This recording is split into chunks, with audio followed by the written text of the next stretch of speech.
Thank you very much for being on the show today, Stef. Thank you, Paul.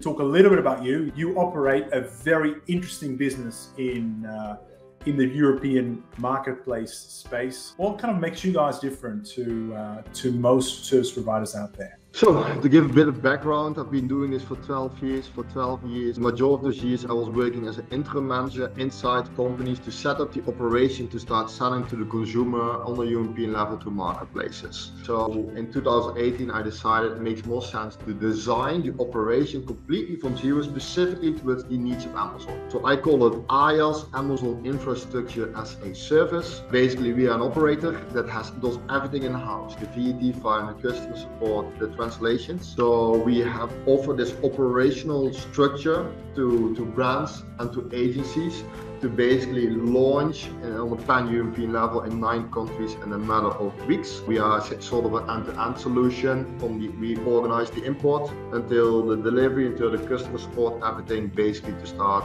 working on a pan-European level by a specialized partner. Why should I think about expanding internationally? What's in it for me? Well, good question. Unfortunately, just a few are actually really considering that option.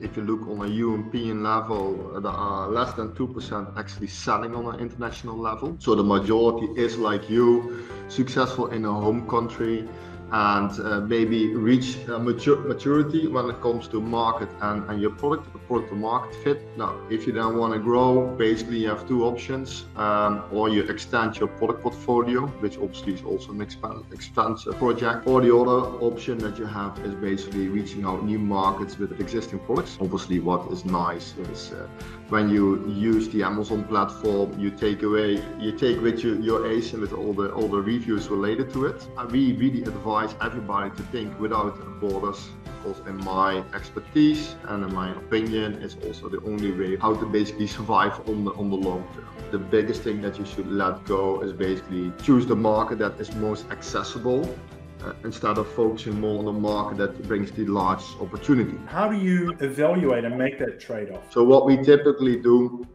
is start checking in all the 9 countries Amazon is live with, including in Belgium. That's the larger market. Then start calculating with the different VAT levels if you would what the return would be after all the deductions. And in the meanwhile, you also start cross-checking who are your top competitors, what kind of revenues are they making, how long have they been selling on the platform, how is the presentation of the product page, are the specifications when it comes to quality versus price. You consider all kinds of, let's say, requirements before you need to check some boxes before you can actually say, okay, this market this is the size, this would be the margins we're able to make, this is how much we need to invest to make at least to start getting some awareness. And from there, obviously, you have a budget available. Most probably, you start choosing the market and the products that most probably are on the short term, the ones that are going to bring the most success. What is the next set of considerations you want to think about?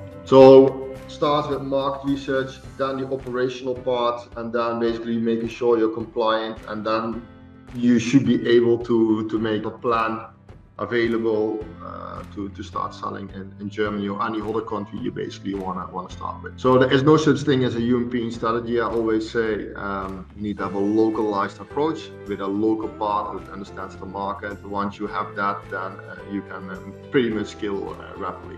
Going from one European country to another versus going from, say, the UK to the US, what are things that are marginally easier by expansion within Europe? What are the bits that are just a little bit easier than having to go into an expansion outside somewhere in Europe? I think what it basically starts is that you need to have a European hub. A European hub that does, for example, your stock management and your stock control for the 9 other countries. That is, once you have set up that location, you are, from a logistical point of view and operational pressure point of view, are pretty much set to be able to more relatively easily start selling in other countries. Any new product, any new market requires an investment. But if you invest right with the right partners, then your future on the long term looks bright. Because when you would, for example, start launching in Europe in 9 countries, there is already market difference from an economical point of view, from trends point of view, from general product interest point of view.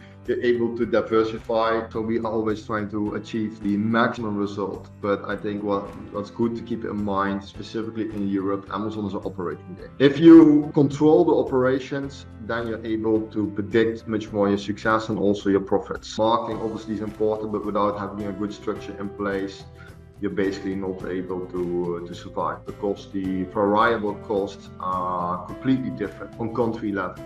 And if you don't control it, if you didn't calculate that up front, then obviously you're taking a lot of risk. And make sure when you talk to those companies and to those persons that they have a local presence, a local team, etc. Because that is basically the only way how you can secure yourself. Because you are the one taking the risk, okay? So, and you don't want to have those risks. You want to minimize the risk. So make sure you do this proper research up front with who you're talking to. Make sure somebody is specialized in Amazon. In general, Amazon is not a side project, not for a warehouse, not for a customer support agency, not for translators. Amazon is a completely different ballgame. So make sure you have a company that cooperates together, communicates together, and have one specialism. Then you can ensure you're gonna have the best reputation online. What is a good way to get in touch with you and your colleagues? Well, we have a website, it's called marketplacedistri.com, and there obviously you can find us. You can find me on LinkedIn, so you can connect me.